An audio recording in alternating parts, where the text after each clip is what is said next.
नमस्कार, BMW news Bihar देख रहे हैं आप। मैं हूं शिवांगी आपके साथ। बिहार में आने वाले चुनाव को लेकर राजनीतिक माहौल अब बेहद गर्मा गया है।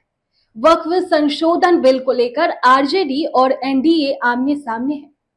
आरजेडी इस बिल का विरोध कर रही है, वहीं बीजेपी इसका समर्थन कर रही है। बीजेपी का कहना है इस पर कि इससे मुस्लिम समुदाय के जो गरीब लोग हैं उनको फायदा होगा, लेकिन इस मुद्दे पर बीजेपी के जो सहयोगी दल है यानी जेडीयू और एलजेपी थोड़ा संभल कर चल रहे हैं। जेडीयू और एलजेपी को डर है कि कहीं अल्पसंख्यक वोटर उनसे नाराज न हो जाए। वहीं तेजस्वी यादव इस बिल को असंवैधानिक बताया है और नीतीश कुमार पर सत्ता के लिए लालची होने का आरोप भी लगा दिया है। लालू प्रसाद यादव खुद भी पटना में वक्फ संशोधन बिल के विरोध प्रदर्शन में शामिल हुए। उन्होंने याद दिलाया कि कैसे उन्होंने लाल कृष्ण आडवाणी का रथ रोक दिया था। हालांकि इस बीच एलजेपी नेता चिराग पासवान ने कांग्रेस और आरजेडी पर मुस्लिमों को सिर्फ वोट बैंक की तरह इस्तेमाल करने का भी आरोप लगा दिया।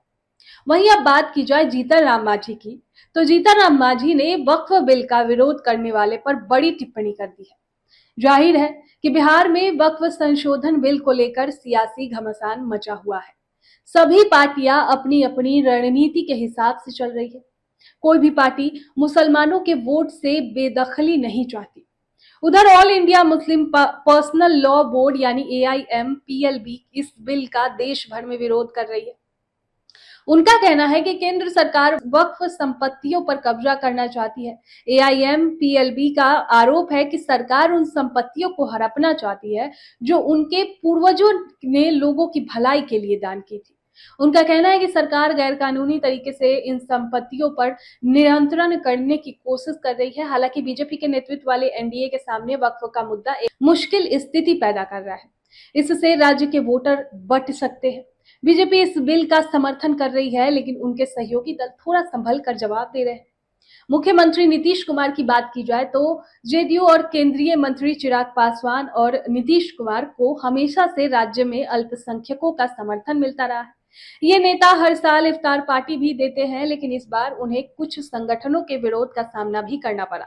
अब देखना ये होगा कि वे इस बिल पर क्या रुख अपनाते हैं।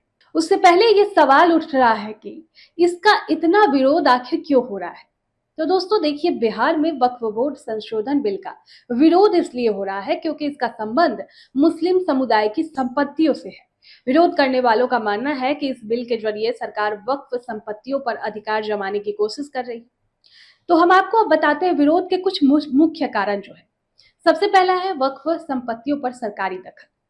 आरोप है कि नया संशोधन सरकार को वक्फ संपत्तियों पर ज्यादा नियंत्रण देगा, जिससे मुस्लिम समुदाय को नुकसान होगा। अगला है धार्मिक स्वतंत्रता का उल्लंघन। कुछ लोगों का मानना है कि ये बिल धार्मिक मामलों में सरकारी हस्तक्षेप बढ़ाएगा। अगला है राजनीतिक मुद्दा। दोस्तों, विपक्षी दल इस बिल का इस्तेमाल सरकार के खिलाफ राजनीतिक हथियार के रूप में कर रहे हैं। अगला है कानूनी विवाद। कई संगठनों का दावा है कि ये बिल संविधान के खिलाफ है और समुदाय के हक को छीनने की कोशिश कर रही है। इसलिए मुस्लिम संगठनों और विपक्षी दलों ने बिहार में बड़े स्तर पर प्रदर्शन किए हैं। कुछ जगहों पर यह मुद्दा राजनीतिक रूप भी ले चुका है। आपकी क्या राय है इस पर कमेंट बॉक्स में हमें जरूर बताएं।